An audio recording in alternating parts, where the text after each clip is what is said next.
solve large, intractable problems. It's a new venture altogether. Your brain is a wild horse there. Because remember, writing is not a team sport. You are not selling horse carriages when there are cars. I want to be known only as the trusted advisor. More like a tourist. Play to Potential podcast.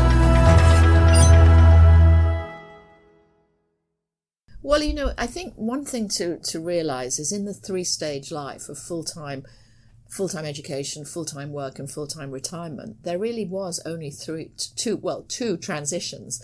And both of those were done in lockstep. And what I mean by that is, you know, when you got your first job, everybody around you was also getting their first job. When you retired, you looked around and everybody was retiring. So these did not require deep insight because you just followed the herd. And I think what's really interesting about the new lives that we're forging is A, there's a lot more transitions, and B, you're doing them on your own. And although others can help you, these transitions, as Herminia has shown, are not easy. And if it is easy, then it means you're not making a transition. Hello, listeners. Welcome to the 53rd conversation at the Play to Potential podcast. This is your host, Deepak Jayaraman here. I'm an executive coach, and I help leaders play to their unique potential by helping them with two questions: where to go and how to grow. I feel these questions are quite parallel to the two questions businesses try to answer in the context of their strategy: where to play and how to win. In this podcast series, I talk to leaders from multiple domains: CEOs, sportsmen, artists, thought leaders, and so on three broad themes: leadership, transitions, and careers. First of all, I want to pause and express my gratitude to all you listeners. We've been on this journey for about 3 years at the podcast, and we now have 52 guests, 530 plus pieces of content, and over 750,000 listens across platforms like Apple Podcasts, Spotify, Stitcher, and so on. And this would not have been possible without your support. We recently took stock of the ground we've covered and committed to the journey ahead. If you're curious about what lies ahead at the podcast, please go to YouTube and type Play to Potential Update. This is the word play, space TO, space potential, space update. I'm really excited about the lineup of guests at the podcast coming up. In the coming weeks, we have Jennifer Petriglieri, professor at INSEAD and author of the book Couples at Work, where she goes deep into the transitions that dual career couples need to grapple with. All dual career couples, I think, would find this of immense value. Then we have Matthew Walker, author of Why We Sleep. We also have Whitney Johnson, author of Disrupt Yourself, who uses the principles of Clay Christensen of Harvard Business School and is thinking around disruptive innovation and applies that to our journeys. Let's now get to the conversation at hand. My guest today is Lynda Gratton, professor of management practice at London Business School. She's written over 8 books over the last 20 years, the last book being 100 Year Life that she co-authored with Andrew Scott, professor of economics at London Business School. I must confess, it's one of those books that's really changed a lot of things for me. It's fundamentally shifted a lot of my thinking around how I think about staying relevant, how we measure progress, importance of health, and so on. Lynda's work has been acknowledged globally. Lynda is a fellow of the World Economic Forum and has chaired the WEF Council of Leadership. She chairs the Drucker Prize panel and is on the governing body of the London Business School. In 2017, Lynda was also, as the only foreigner, invited by Prime Minister Abe of Japan to join a new advisory council for designing the 100-Year Life Society. Without further ado, let's tune into my conversation with Lynda Gratton. Lynda, pleasure talking to you. Thank you so much for making time for the Play to Potential podcast. Deepak, it's a real pleasure to be speaking to you today. And maybe a good place to start, Lynda, is to get a sense of how your curiosity has evolved over the years. So talk to us maybe about your arc of curiosity. How has it evolved over time, and what are you curious about today in the work you do?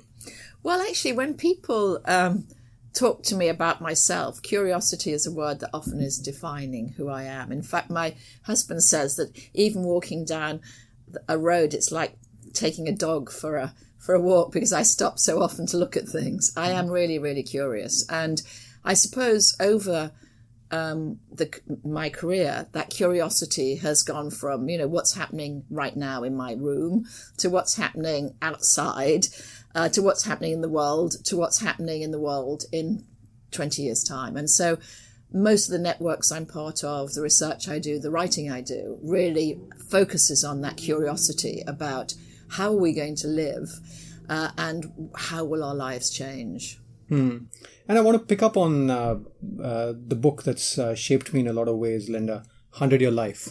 And you speak about our lives moving from 3 stages to multiple stages. I want to start there by saying, if for the purpose of listeners, if you had to sort of capture the key insight, and then we'll pick it up from there. Well, thank you for saying that the book was influential to you. I mean, interestingly, it came out, about 3 years ago, and it's been translated in many different languages. And so Andrew Scott, my co-author, and I have had an opportunity to really look at what is it that people really pick up from the book. And interestingly, like you, many people pick up the idea that our life is going from 3 stages to multi-stage. And by 3 stage, I mean, full-time education, full-time work, a full-time retirement, to something which is much more personal in terms of, what do you want to do, but also multi-stage. So we expect education, for example, to go right the way through people's lives. We expect people to work now much longer than perhaps they thought they would.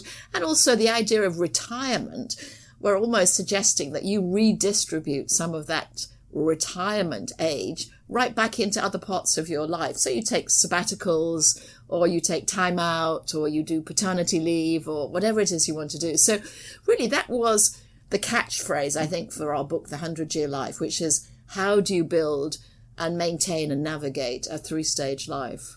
And we'll get into some of the specifics of the insight from the book, Lynda. But at a macro level, if you had to look at where are the blind spots when you see people going about their lives, and when you see your research and what you've come up with, of the various things that you've discovered, what are the 2-3 things that you think are people most oblivious to, if I may ask it that way? Yeah, well, interestingly, obviously the book's had a big impact on the way I think about my world and so on. And I think the 2 areas that I really think we need to focus on, one is lifelong learning. I think too many of us think that once you've done college, that's it. You can read the odd book, but that's just not going to be enough. All of us will have to both upskill, i.e. learn your job, parts of your job that are more valuable and more difficult, or reskill, i.e. learn to do something completely different. And we need to do that right the way through our life. And luckily, technology is there to help us to do that. And I think the second area that's come out is health. Because we wrote The 100-Year Life, we've spent more and more time with medical people who are looking at aging and longevity, and they all say the same thing. Take exercise, sleep 8 hours a night, and that's what I now do. Interesting. And back to the point about learning and education, and the way I see, there are a couple of things, 3 things to it, right? One is skill building or capability building. Second is signaling. And third is networks, which is people like you who are embarking on a similar course. In what ways do you think education would be different in sort of that ongoing paradigm versus, let's say, the chunky paradigm of the past, where you went to a good school and you got the signaling, you got the network, and you got the education, and then you set sail? In what ways do you think these 3 variables would show up? Yeah, well, I think that's a really nice way of thinking about it, Deepak. And certainly signaling is very difficult. I think even as a child, it's difficult to know what should I be doing, what's going to help me. And I think as an adult, it's even more complex, particularly at a time like now, where so many things are changing, where jobs are changing, where you don't know, will your job still exist? What are the new jobs that are going to be created? So I think signaling is really important. And one of the reasons I write books, and there's another one coming out next year, is to provide some sort of signaling to people to say, what might you expect? Of course, governments also play a role in that. But as you say, networks are really crucial. We're very fortunate at London Business School to have my colleague, Hamini Ibarra, who's one of, the great scholars on networking. And what she's shown in her book, Working Identity, is that people change because their networks change. And and diverse networks help you to change more. So I think as psychologists, we used to see transition as being something I do to myself. I think my way into making a transition. I think what Herminia has shown us is we actually do our way into transitions. We transition because we spend time with different people, and a bit of us says, I wouldn't mind being like that person. It's interesting you bring her up. The previous podcast chat was with her 3 days back. Well, I recommend, dear listener, that you listen to that as well. This is your host Deepak Jayaraman here. While I interviewed Lynda and Herminia Ibarra about 3 days apart when I was in London last year, there were some technical glitches in the recording which has delayed my publishing of this conversation with Lynda. The crux of what Herminia says in her book Working Identity, another book that significantly shaped my thinking around transitions, is that you act your way into a new way of thinking. You don't think your way into a new way of acting. If that's of interest, do look up the conversation with Herminia Ibarra at playtopotential.com. If you're deriving value from the podcast, I'd like to make a couple of requests. 1, please rate and review the show on Apple Podcasts. It will help other listeners discover this podcast amidst the tsunami of content that's already out there. 2nd, do consider paying it forward to Antarang Foundation, a not-for-profit that I work with closely. They work with thousands of children from challenging backgrounds and enable them to play to their potential. I firmly believe that the distribution of human potential is uniform, but the distribution of opportunity, unfortunately, is not. Do take a moment and visit the paid forward section at playtopotential.com if you wish to do that. Now, let's get back to the conversation with Lynda. And back to the book, Lynda, what I really liked was in the book you talk about 3 individuals at 3 different stages of life. One in the 70s, one in mid-career and 40s, and one around 18 embarking on the journey. And maybe because of my life stage, I was particularly curious about Jimmy, the individual in the mid-40s. If we sort of shine the light on that sort of phase of life, what are some of the key things that people in the midlife grapple with, given the work at hand? Yeah, I mean, I think interestingly, midlife has always been a sort of crisis time, hasn't it? And that goes, you can read Greek mythology or Shakespeare, and everyone will tell you midlife is a time when you sort of have a crisis. But I think what's making that more accentuated in a way is not only are people in their 40s thinking about who am I going to be, who am I, what am I doing now. They're also living in a time of extraordinary social change. So they're living at a time when technology is changing the way they work, where they're now beginning to realize that they're going to be working into their 70s. I don't know if you knew that, Deepak, but you will be. And also family structures are changing. Women are working, men's role in the family are changing. And so I think the 40s, people in their 40s are navigating both of those things. They're navigating just the normal midlife crisis, but they're also realizing that perhaps the trajectory that they thought they were going to have isn't going to be working for them quite so successfully. So I see the 40s as a real opportunity to think about what is it I want to be, and also to prepare to work into your 70s. I think that's going to be one of the the big insights about longevity is you need to work longer. But to work longer, you have to prepare for that in your 40s. And maybe just to persist with that, Lynda, one is the point around health. So you need to keep your health to stay healthy till the 70s. But what else would you put in there in the context of preparing for the 70s in the 40s? Well, as you know, in the book, we talked about 3 types of intangible assets. We talked about productive assets, vitality assets, and transformational assets. And I think really, in your 40s, the productive assets become really important because you need to keep on learning. You need to keep on building new skills.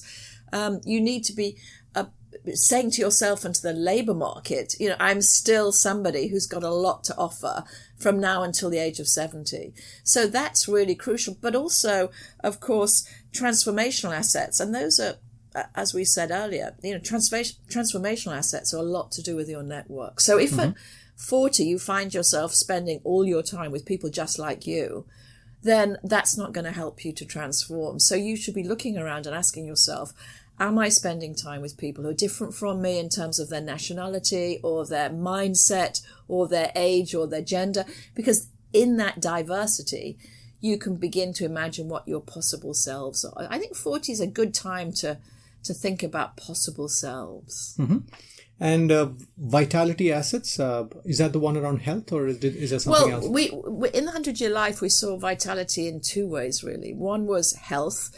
And actually, since writing the 100-Year Life, I realized we sort of underestimated in that book just how crucial that is and what an enormous role that exercise will play in long-term vitality. But vitality, we also put in, how do you deal with stress? How do you think about work-life balance? And indeed, how do you think about your friendships? Because they're a great source of vitality. If you look at the research on why is it that people are happy in their 60s and 70s, in part, they're happy because they've got great friends. So that's a wonderful intangible asset to be investing in. And back to, the often used phrase in OB, what gets measured gets managed. Back to assets. While financial assets are easy to measure, some of these are harder to take stock of. To make it, let's say, maybe a little tactical or practical for the listeners, have you seen leaders or individuals do anything interesting to take stock of their balance sheet, if you will, across multiple dimensions? Well, one of the things that we did, and if you go to our website, www.100yearlife.com, you'll see that Andrew and I built a rather simple diagnostic that helps you to decide for each of those three intangible assets, in fact 4, because we also bring in tangible. Am I building it? Am I maintaining it, or am I depleting it? And in it, we ask a set of questions, which are sort of measurement questions, So in terms of productive assets, how much time are you spending learning, vitality assets? Are you exercising 3 times a week?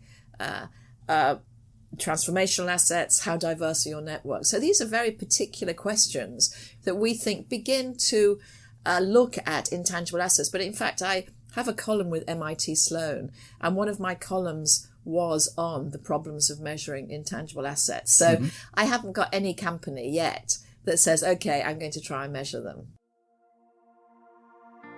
This is your host Deepak Jayaraman here. I like the way Lynda talks about assets across 3 dimensions. Productive assets, which is skills and reputation. Vitality assets, which is health and friendships and relationships. And transformational assets, which is self-awareness, diverse networks, and openness to experience. I do think we live in a world with an abundance of choices, and the career paradigm has shifted significantly. 50 years back, a career was like entering a long tunnel. My father, for example, worked with the same company, a public sector company, for 40 years before he retired. I worked in 3 organizations, KPMG, McKinsey, and Egon Zehnder, for 15 years before embarking on my current journey. The future will possibly look more and more like a maze with several twists and turns along the way. And in that context, I think the bar on self-awareness will be much, much higher than before. One of my earlier guests, Rama Bijapurkar, who's an expert on consumer insights and a board member, spoke about this at the podcast. I asked her about this notion of paradox of choice that we often face in our careers, and how do we make sensible choices in that context. And this is what she said. One of the young men actually I know said to me, he must have been, he was a student of mine from Ahmedabad, and I said to him that you're very lucky because you can do whatever you want, whereas my generation was told that if you made your bed, sleep in it. So my brother went to IIT for 2 years, hated it, was told to finish it, and then he went to the Indian Army after that on a permanent commission. So he said, ma'am, but you don't understand my anxiety. He said, my father's told me you can do anything you ever want to do. And he said, I'm always looking around the corner to see if there's something better. And I absolutely what you're saying, the fear of missing out. But I think the more there are choices, the more you have to be centered. The world is complex and volatile, and I think the more complex and volatile it is, the more you have to understand your center and your core. Going back to the earlier discussion we were having, you have to really, really understand. So if you are anchored, then you can withstand being buffeted. It's the same for companies too, right? I tell companies that if you're going to do competitor busting, and whatever the competitor came up with, you're going to re-engineer it, reverse engineer it and do better. When you have 20 competitors who are putting out 20 products because they also don't know all ready, fire, aim, then are you going to bust 400? How do you know which 20 of the 400 to bust? It's noise, yeah. Yeah, so you eventually have to have a deep understanding of who you are and what you're trying to do with your customers and take it from there. So if you don't have that who you are understanding, or at least your navigational principles, I mean, I'm willing to sacrifice money for glory, or listen, I want a certain amount of balance in my life. And I think you then figure out, and even if the answer is that I have to do these things because I have to do them though I believe something else, I'm saying as long as you know that's what it is, you'll be able to deal with it better. But knowledge is an absolute master what is inside of you. Yeah, very true. We've been hearing about the criticality of self-awareness over the years. But what's fundamentally changed in the last few years is that the career model has moved from being a tunnel to being a maze. And self-awareness is the compass that will help you navigate through the maze. To know more about how to build self-awareness, do tune into my conversation with Tasha Eurich. She's an expert on self-awareness, and she's written a book, Insight, which is all about how you can widen your self-awareness. She studied several people that she calls self-awareness unicorns and has researched what they do differently from the rest. Do visit playtopotential.com to tune into my conversation with Tasha Eurich. Now, let's get back to the conversation with Lynda.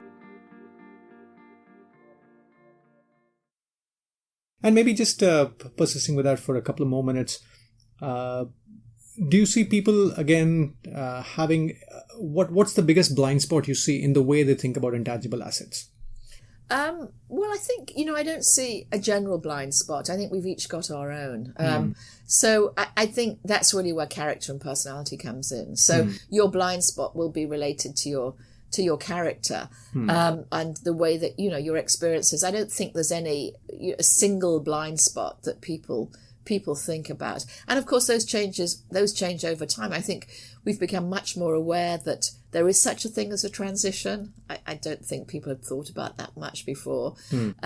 We've become aware that friendship, these things that money can't buy, are really important to our health and sustenance. And also we're realizing we've got to work longer. And certainly if you look at our MBA students, and we're proud to have you as one of them, you'll see that they are very aware that they are facing a long working life. And that's why they're putting a priority on developing their intangible assets. Mm-hmm. And back to transitions, Lynda, given that we are moving from 3 stages to multiple stages, what's your advice to people on how they should think about transitions? And I'm deliberately asking it in an open-ended way. But how long are these? When should I start getting nervous? How open-ended should I be? I guess it throws up a bunch of questions, uneasy questions. Yeah. So what's been your observation about how people should grapple with transitions in this journey? Well, I think one thing to realize is in the 3-stage life of full-time education, full-time work and full-time retirement, there really was only two transitions. And both of those were done in lockstep. And what I mean by that is, when you got your first job, everybody around you was also getting their first job. When you retired, you looked around and everybody was retiring. So these did not require deep insight because you just followed the herd. And I think what's really interesting about the new lives that we're forging is A, there's a lot more transitions, and B, you're doing them on your own. And although others can help you, these transitions, as Herminia has shown, are not easy. And if it is easy, then it means you're not making a transition. So, as Herminia says, people who make transitions, first of all, start to do side projects to help them understand what they're interested in. They begin to shift their networks, and then they take the leap. But without that, it's really difficult to actually take the leap. And I think, one of my areas of interest at the moment is why people don't take time out to do paternity, to spend time with their kids, to understand themselves. And I do think it's very wise at a period of transition to take time out to take a breath, really. And back to Jimmy, yes, the person in the midlife. One of the phrases that really got my attention was you talk about moving from recreation to recreation, yes, right? And how we think about spare time. So talk to us about the insight here, and maybe if you could embellish this with a couple of examples of people that have done this to move forward in their journeys. Well, what we've tended to think about is that you're either working or you're in some sort of, you're looking after the house, so you're engaged in domestic labour, as we would call it, or you're somehow doing leisure and recreation. And I think that part of being a human is about learning and exploring, i.e. recreating yourself. And that will happen at many points in time. So one of the very interesting survey questions is, when do you learn? And most of us say, I learn when I'm not working. I mean, it's obviously work is a place of learning, but actually not working is also a place of learning. So one of the questions that I'm asking organizations is, why aren't you doing more to give people time to learn? And so I'm a great advocate of the 4-day week, for example, because I think that gives people an opportunity to learn. This is your host Deepak Jayaraman here. Something similar came up in my conversation with the accomplished board member and business leader Vinita Bali. As I think about it, I think the most significant part of thinking about things in multiple dimensions and not in a single dimension, or thinking about things systemically, I think comes from my exposure and my interest. I guess it was my exposure which led to my interest to a lot of things when one was growing up. So, in school I used to do sports, I used to do dramatics, I used to, for a long time, I was a student of Indian classical dance, which I pursued in the evening outside of school. So I was interested in doing everything, you might say. Not that I thought about it, but I was also, the school selects a junior school captain and head girl and so on. So, I was thrust into those roles. And those roles, in a strange way, come with their own responsibility, which seems like a lot when you're a school kid. So I think it was a combination of all of that, and my exposure to the world of theatre, to the world of classical music and dance, I think refined in many ways, my aesthetics or my thinking about things across a continuum, rather than fragmenting that this is school and this is extracurricular. In my life, everything morphed from one to another. The school finished, and then we stayed back, and then we did dramatics, and then we played hockey, and then so I think in its own way, that was quite formative. That was quite formative in terms of looking at issues from multiple dimensions, in terms of creating a sensitivity and sensibility, which things like, the arts. And when I talk about arts, I talk about visual arts, I talk about performing arts, I talk about theatre. Right. I think those things enable you to touch something, right, which the rational, objective world of valuations and, NPVs and IRRs doesn't allow you to. Right. And I think both are important. I don't want to undermine one versus the other. But I think if we can create a greater sensitivity and sensibility and a respect for the bigger environment in which businesses operate, I think it would change things a lot, and I think it would help a lot. I think we've become too unidimensional in our thinking. Now, let's get back to the conversation with Lynda Gratton. Once again, to make it real, are there a couple of examples of leaders that you've worked with or you've observed coming to your programs who've sort of used this to leapfrog into a different orbit in their journeys? Well, the book that Andrew Scott and I are just finished writing at the moment is partly about social pioneers. And actually, if I'm in a class like I was last week and say how many people have taken a year off to think, in a class of 40, maybe 3 have.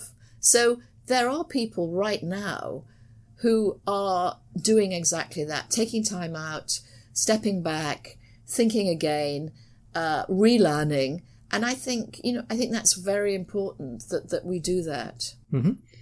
And back to learning, Lynda, and also back to the point you made about curiosity.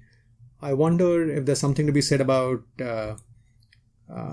too much curiosity or unfettered curiosity. I'm sort of talking to the point about specialization versus generalization. How do you think about that, or how should leaders think about that in the emerging world? Well, there's been a long sort of debate about that, and I think where it all started was to say the best thing is to be a generalist. To learn to learn a little bit about lots.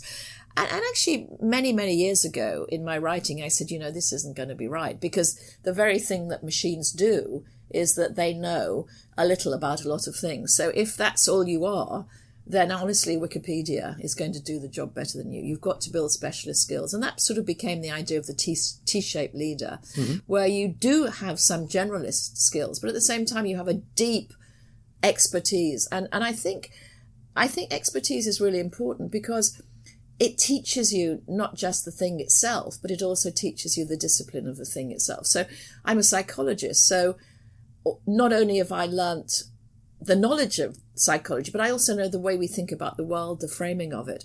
However, what I would say more recently is that actually having 2 areas of specialism is really, really valuable. And I certainly say to my students, if you know something about science in an expert way, and you also know something about arts, that combination is very, very powerful. So I'm now really talking about combinations. And I think I remember seeing one of your speeches, I think, where you talk about the symbol pi. Yes. And the fact that one's a straight line and the other's a sort of a curved line, which suggests some flexibility or agility. I think the pi symbol is a very good symbol for this action. It's something that I learned, in fact, really from Tata Consulting Services, TCS, because they work really hard within their business to identify people who have these both arts and science. And back to your point about, adding value at the intersection of 2 disciplines, depth from 2 disciplines, flipping it to the other side from a talent market perspective, do you see the market rewarding people with a spike in 2 areas, just to get a sense of how these people are sort of being recognized? Well, I think the market is realizing that that's important. So, for example, in one of the London universities has launched about 3 years ago a program which has both a deep arts specialism and a deep science, and they have placed those graduates with a lot of ease. So I never think that when you're thinking about skill development you should be completely transactional about the labour market, because honestly it's very difficult. It's like buying stocks. I mean, honestly, they're very difficult to work out what's going to... So you should really do it because you think it's good and you enjoy it for yourself. And that, I think, should be the spirit of inquiry. Got it. The other piece that really intrigued me in the book, Lynda, was a quote that you attribute to violinist Stephen Nachmanovich, where you say, if we operate with a belief in long sweeps of time, we build cathedrals. If we operate from fiscal quarter to fiscal quarter, we build ugly shopping malls. It sort of left me thinking about a bunch of things. What's the key takeaway here in terms of how people think about transitions, choices, capability building? I'd love to sort of explore this phrase, how you think about it. Yeah, well, thank you. I'm glad you like the phrase. I really loved it as well. And I think, what you're trying to do in terms of thinking about your life, thinking forward, is obviously you want to make short-term investments. Every day you have choices. You have to work out what those choices are. But, it's a mistake to be blind to the future, to be blind to what your future could be. And, if you want to build a cathedral rather than a shopping mall, you have to think in the long term, because these things take time to build and they require expertise and focus and so on. So I think for me, the big takeaway there is I don't think you should hold your breath and say it's all about the future. That's a mistake. But I think that, the delaying of gratification isn't a bad idea. And it's not a bad idea at times to say, I'm prioritizing something because I think in the long term, that's going to be good, even though right now it's not going to give me any short-term benefits. And, there's lots of examples of that. Money, of course, is one of them. One of my insights from writing the book is we really need to save, and we need to encourage our children to save, and we need to really build financial literacy so people understand about the choices they're making about money. But even exercise, I started exercising as a consequence of doing the book, and I do circuit training, and honestly, there isn't a single time when I wished I could stop doing it. I mean, I absolutely hate it. But I just know that if my 80-year-old self was sitting next to me right now, she would be saying to me, Lynda, get on that treadmill. So I'm really got my 80-year-old self on my back at the moment. Yeah, that's a great thought, just in terms of framing it, imagining your future self, and have a conversation with that future self. But back to the point about cathedrals, cathedral versus shopping mall. What I was grappling with was, in a world of change, in a world of so much uncertainty about what lies ahead, how could one commit to that one thing and invest over the long term? Because often there's a little bit of anxiety saying, am I building the cathedral in the wrong place, or building the wrong cathedral with the fashion trends have moved by the time I finish the cathedral? You know what I mean? Yeah. In a world of so much change, do you see a tension there?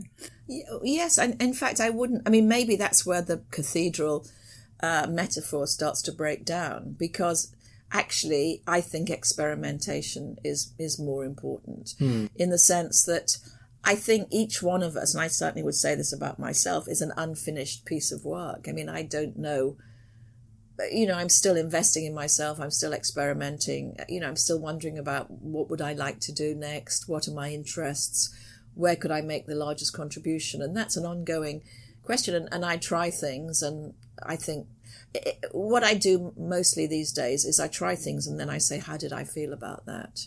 And if I didn't feel good about it, then I tend not to do them again, apart from exercise, which I never feel good about. Back to, let's say, a cohort of people that I come in touch with back in India, management consultants, bankers, lawyers, private equity professionals. A lot of them in their 40s often have ticked the financial milestone, and they often have earned for the rest of their life, but they still have their life ahead, and they think about, how do I live the next 40 years or 50 years or 60 years?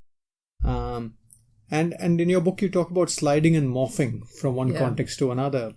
If we sort of take this let's say, type of professional services people, are there examples of people that have really reinvented themselves in the second half of their life? What have they done? I'm curious about, how people with, often start with financial milestone as a key objective, and suddenly they tick that, and, it's a sort of, it's an awkward station where they get to. So I'm curious about your take on how these people deal with the future. Well, I think they're the luckiest people. If you've ticked your financial milestone, that's a very, very tiny proportion of the population, I'm afraid.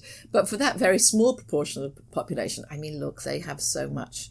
I was at a dinner last night, something called the Pro Bono Economist, which is a bunch of economists who help charities. Mm-hmm. And that room was full of 60-year-old ex-VCs who had started their own charities, were walking around Africa. Look, that's the easiest thing in the world to think about. If you've made your money by 40 or 50 and you're still healthy, if you can't think of anything to do, then all I would say is, for God's sake, get a life. I mean, that's not really the problem. I think the problem is people who have to carry on working and have and that's difficult. But the world is full of exciting things to do. It's absolutely full, and all you have to do is to open your eyes and get involved in things. My sort of increasing passion actually is adult learning. And I was this morning at a small charity that's trying to change the way that children learn in the UK.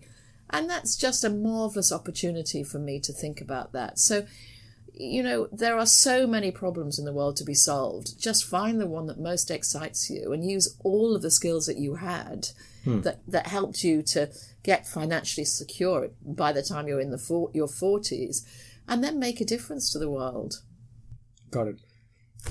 Picking up on another phrase which really appealed to me, Lynda, you use the term galumphing. Yeah. I don't know if I'm pronouncing it right. You talk about the fact that it comes from anthropology.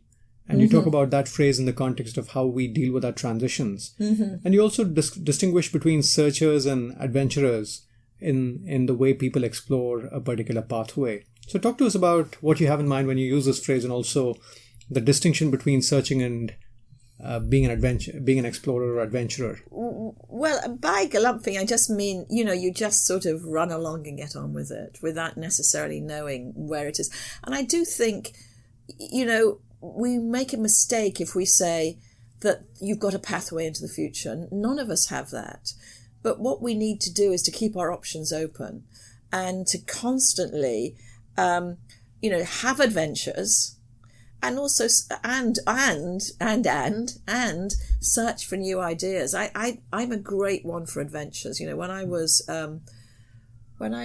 20 years old, I hitchhiked from the north of England to Israel via Syria and Jordan, and that was one of my great adventures. I went all over Peru and Bolivia. I've been all over India. I'm currently going to every single place in Africa. These are marvelous things to do, and adventure is how we learn about ourselves, and that really fuels our curiosity. And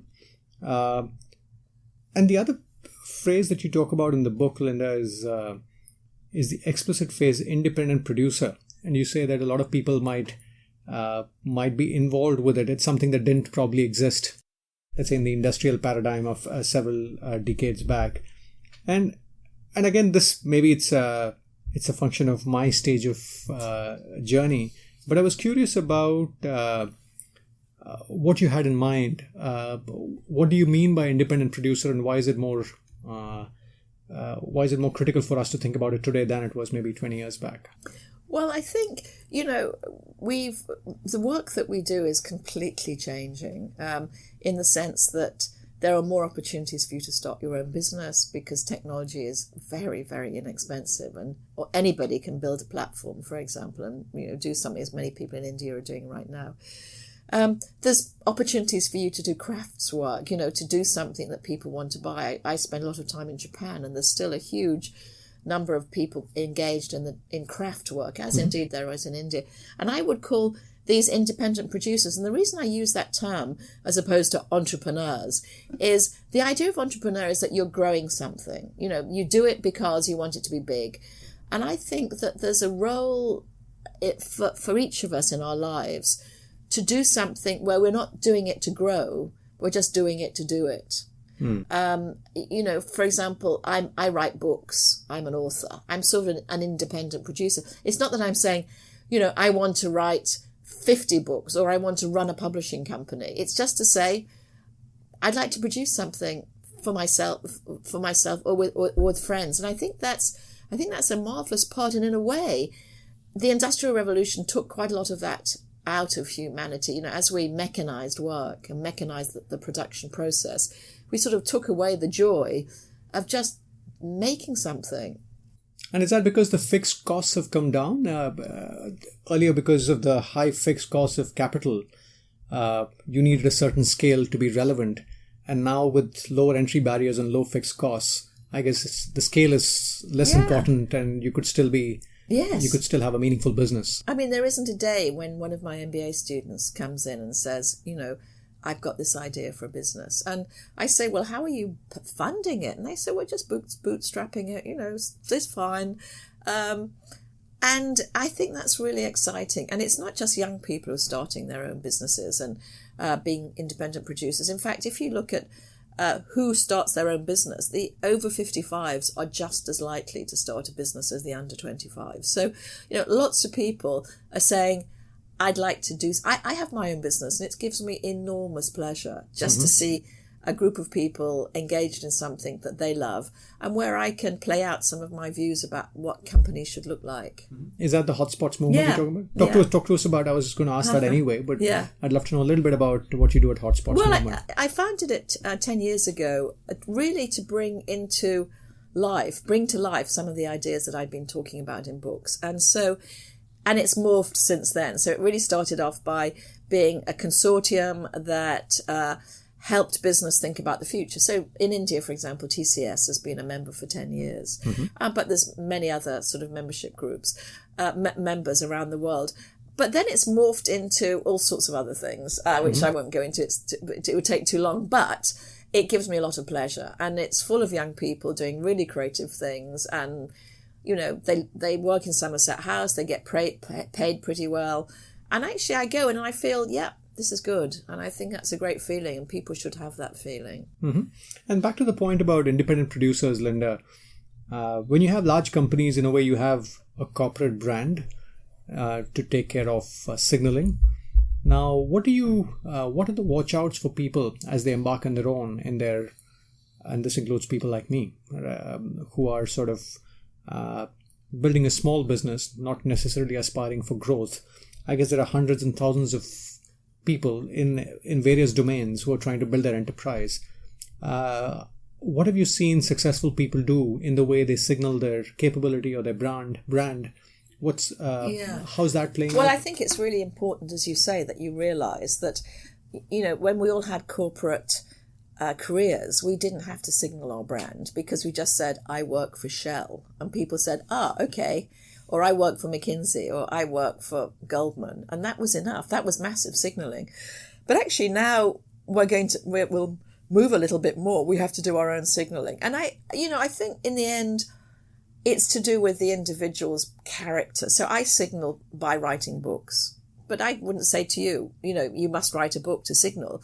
There'll be other... the fact you're doing this podcast shows your own signalling. So I suspect it's quite a personal thing, but it's a question we should all be asking ourselves, which is to say, how would somebody know who I am, and how would they know the quality of my work? But frankly, freelance platforms are so good on that. We, in the business that I run, we have, I don't know, maybe 12 full-time people, and then around that we have about 40 freelancers, and there are freelance platforms that help you to find people who can do your design, do your finance, do your marketing.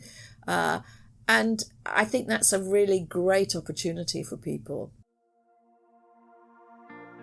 This is your host Deepak Jayaraman here. I love the distinction Lynda makes between entrepreneurship and independent producers. People often ask me about scaling up plans in the context of the advisory work I do, and I tell them that I'm not sure if scale excites me. I like having good conversations with good people, and I'm trying to replicate that through the advisory work I do and the podcast that I run. I must say I was deeply influenced by the book Small Giants by Bo Bullingham. He speaks about the fact that scale is a choice and profiles several businesses that have chosen to focus on becoming great rather than becoming big. He says that scale is a choice, and being small often gives these companies an opportunity to be niche and distinctive in something and have fun doing it as a long-term journey. I'm also reminded of my conversation on this podcast with Atul Kasbekar, a chemical engineer who turned photographer, turned producer. I asked him about how he thinks about staying relevant given the democratization of photography. Like I like to call it a democratization of the medium. Correct. And it's just become massively accessible to everybody. So on a given day, your doctor could take a world-class photo. And by himself, aided with some filters, apps, etc., whatever it is. That photo is unbelievable. Point is that can he do that time and time again and day after day? Then I guess you'd be a great professional. But why I say this medium has become so democratic is because on a given day, the doctor can take a great picture. On no day can you either prescribe medicine for one of his patients, nor can you perform a heart surgery. Yeah. Forget it. Yeah. Okay, so that ain't happening. Digital or no digital, Yeah. So on a given day, that guy you can't design that building, but your architect can take a world-class picture. Yeah. So to some extent, it's not cheapened is not the right word, but maybe kar sakta hu, So, True. It's made it accessible. I mean, if I were to use a metaphor from the sporting world, I remember reading an article which talks about the difference between Usain Bolt and, let's say, Michael Phelps. They say that not everybody is a swimmer, but everybody can run. So that makes him, that much of a bigger deal because he's competing in a completely democratized sport. So at some level, your sport, everybody with a phone, that's probably taking it too far, but everybody with a decent camera is a photographer. No, James Cameron just said that. If you have a phone camera with a video in it, right, you are now a director. Correct, technically. Yeah, go make a film. So the entry barriers have come down. Karo yaar. What's stopping you? I then went on to ask Atul about how he thinks about excellence in that context. Just like one had the Industrial Revolution, we're in the middle of a revolution. Agreed. Okay, and you need to be extremely careful that you are not selling horse carriages when there are cars. Yeah. So to use a metaphor, I'm just saying ki, like I said, someone comes to me saying I want to do photography. I said please do, but do consider first, being a cameraman shooting video, because I think the prospects of a successful life are, and you're still taking pictures. Okay? Don't ignore the trends. Yeah. So I think it given that, and the other thing is there are just far too many human beings out there. There's just whatever it is you're looking to do, there is someone who's willing to do it cheaper. Yeah. Okay. I don't know about better, but certainly cheaper. Now, and there are not that many clients out there who want to pay for Louis Vuitton. So either you have to be so good, okay, that yaar, wo chahiye to uske baad jana hi padega. Then whether you're a Kadia placing marble, but what you do, you're a freaking artist. Great. You'll get the money and you'll get paid your due. If not, you better be the guy who's literally everywhere and you're the Coke can. You're 30 feet away from whoever and then you whatever. So I think that in between guys are going to get wiped out. As we move to a world with more and more independent producers, we will possibly have hundreds and thousands of qualified people for every job to be done, whether it's photography or coaching or something else. As Atul says, I do think there'll be a hollowing out on the middle. So becoming great at something might not be a nice to have, but an absolute must have to flourish in something and to be relevant in something. To use his words, the middle guy might be wiped out. Now, let's get back to the conversation with Lynda. And back to how people manage their careers in the world of increasing number of transitions. I'm particularly curious about people on a traditional corporate career path. Let's say they take a break, they have a gap year, and they go on to do something on their own. One of the concerns they often have is, will I be able to come back to the corporate life? Yes. This feels like a one-way street. Yeah. What's been your take on, the emerging view on how people should manage their careers? Do you see people sort of setting out on their own, but then coming back to the corporate track at some other point? How's that playing? Well, I think, we've talked today primarily about the world being individually centric, but of course there's also corporations in there. And, just as the individual thought they might have a 3-stage life, corporations, practices and processes are built for a 3-stage life. And that's in transition. And inevitably, individuals change faster than corporations do. So I think there's a lot of frustrated people out there who say, I went off for a year, I did amazing stuff, I've learned a lot, but people just say, oh, hang on, you've got a year missing in your CV. I think that will change. And that's why I would use the word social pioneers, because I think people who take a year off are pioneers. And eventually companies will say, okay, I need to do something about that. Same with one of the things I'm very interested in at the moment is paternity leave. And I think companies at the moment are signalling, although they say they want men to take paternity leave, men find it difficult to get back in, just as women did when they took maternity leave in. But when enough men take paternity leave, then organizations will change, and they are changing. And actually, the thing about companies is when one changes, you get very fast replication. So, flexible working. The companies that have been pushing that are human capital companies, KPMG, PwC, Accenture. And once they start, my goodness, they're all making sure that they're all competing the same on flexible working. And then Unilever and Nestle are saying, okay, I need to do it. So you'd be surprised, a couple of years, things can change because practices and processes change. Mm-hmm.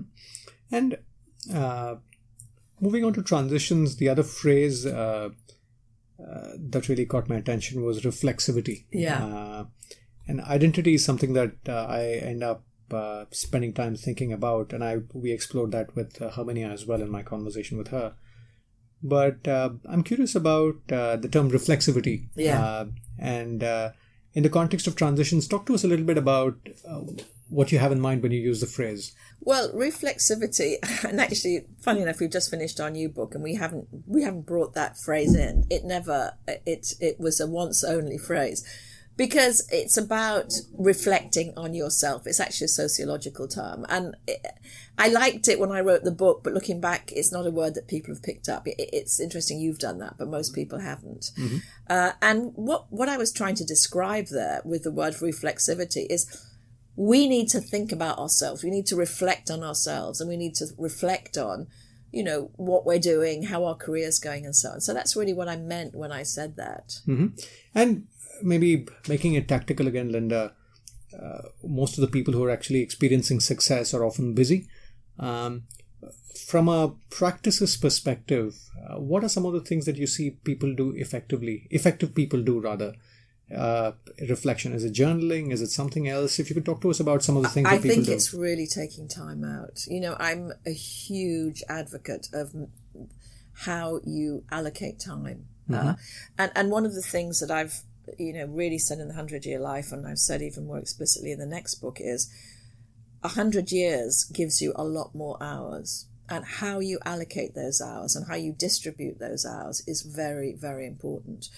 And you should be distributing them to take time out. You should be taking holidays. You should be taking long weekends. You should be taking sabbaticals.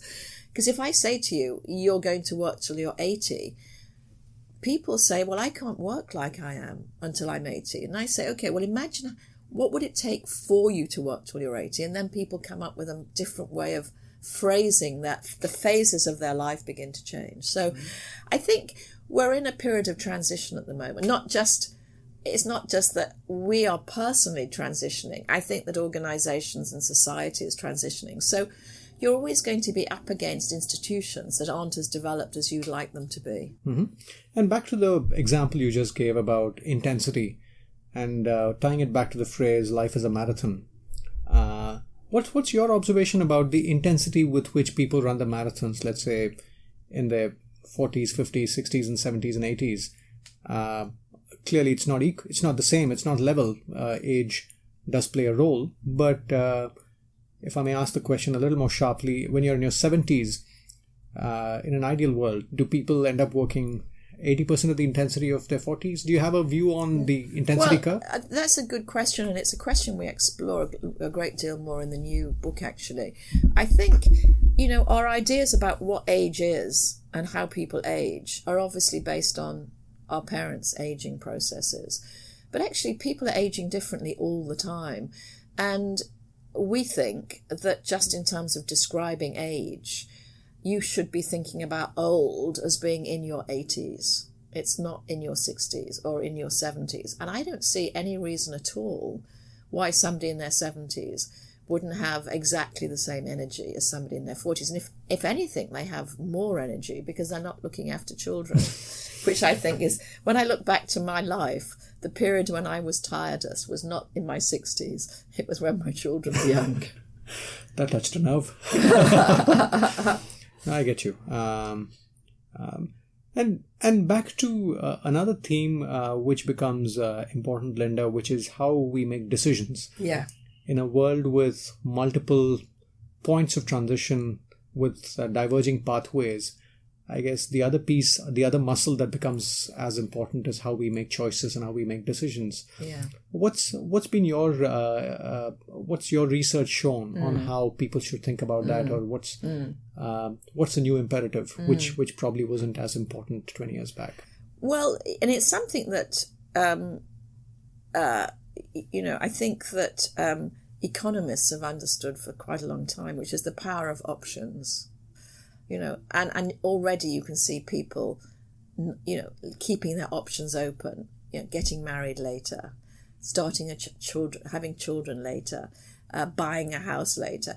And I think that you need to keep your options open. So you're not constantly, fighting with just one possible self, but you've got others. If I just look at my own life, for example, I am certainly a professor here at London Business School, but I also run my own consulting practice in another place, so it feels different.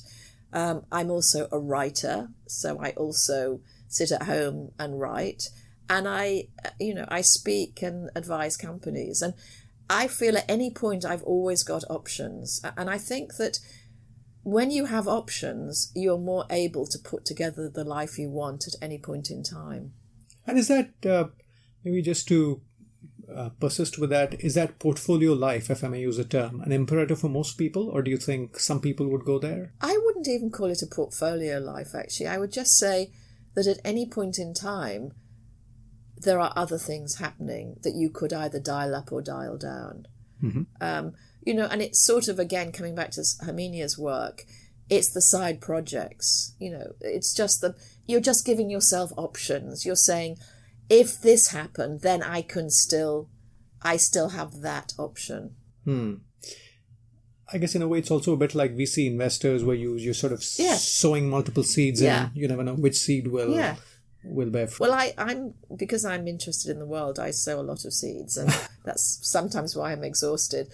But actually, that helps me think about what it is I want to become. So, for example, I've realised I'm not any good as an advisor on a board, because I like to have too much flexibility in time. I don't want to be, I don't want to be told on 4:00 on Thursday, you need to be here, and here's the schedule for the rest of the year. So, but I actually had to go on a board before I realised that. I never quite understood it. So, I think just experimenting and just seeing how it feels, and this is where reflexivity comes, and it's not just about your head, it's also about your gut. I really know when things aren't working for me. And I feel it in my gut. I don't even feel it in my head. I actually feel, almost sick. This is just not what I should be doing right now. And then I don't do it again. And back to reflexivity, is there something to be said about feedback loops as well? The other thing I've observed in the work I do with leaders is sometimes you get feedback from within your organization rather, but often that feedback is about that particular role, what you could have done well or differently. But in the context of how we manage our journeys, is there something to be said about how people set up feedback loops for themselves, either through an informal board of directors for themselves or mentors? Have you observed anything on that front? In fact, actually, there's just a very nice book coming out next year about dual careers. Mm-hmm. And what that shows is, my husband works as a corporate lawyer, and we talk a lot about each other's life. And that's incredibly important to do that. It's really important to have someone who cares about you, who you can talk to about the choices that you're making, and also can observe. So, for example, my husband will say to me, you don't seem to be enjoying that. And I'll say, actually, I'm not enjoying it. And I hadn't really, because I'm I soldier on generally. I hadn't really realised that it was making me tired and I wasn't enjoying it. So I think coaching and mentoring is really, really useful. Coaching in the sense that, somebody says, do you realise that's making you unhappy? And mentoring in the sense that someone says, let me introduce you to somebody who could help you think differently about that. And that's actually one of the things that I do these days is I have a whole bunch of people who I think are extraordinary, and I spend quite a bit of time introducing them to other people to mentor them in the old-fashioned sense of the word. This is your host Deepak Jayaraman here. I'm reminded of my conversation with Dr. Ramachandra Guha, a well-known historian and a biographer of Mahatma Gandhi. One of the questions I asked him was, how did Gandhiji see himself? As a lawyer, as a freedom fighter, as a religious crusader, or maybe as an editor of a magazine or something else? And here's Dr. Guha reading out a passage from his book, quoting Mahatma Gandhi. My life is one indivisible whole. I cannot devote myself entirely to untouchability and say, neglect Hindu-Muslim unity or Swaraj. All these things run into one another and are interdependent. You will find at one time in my life an emphasis on one thing, at another time on another. But that is just like a pianist, now emphasizing one note and now another. But they are all related to one another. End of quote. And this is what I say in the end. For Gandhi, political independence meant nothing at all unless it was accompanied by religious harmony, caste and gender equality, and the development of self-respect in every Indian. Other patriots had used the Hindi word Swaraj to signify national independence. Gandhi made Indians aware of its true or original meaning, Swaraj or self-rule. Fascinating. Yeah. That is Gandhi in his own words. And that's also why, as I told you a little while ago, I don't believe in saying this is the most important thing, this is the only cause, this is the one route to success. Gandhi conducted these multiple careers and saw them of equal importance. And at different times, different aspects of his work came into the forefront, others receded, then those came into the forefront, and so on. For more, you could tune into my conversation with Dr. Ramachandra Guha at playtopotential.com. In a lot of ways, this ties back to what Lynda says about pursuing multiple things in parallel and listening to our head and heart on where we are having impact, where we are having fun, and calibrating along the way. Now, let's get back to the conversation with Lynda.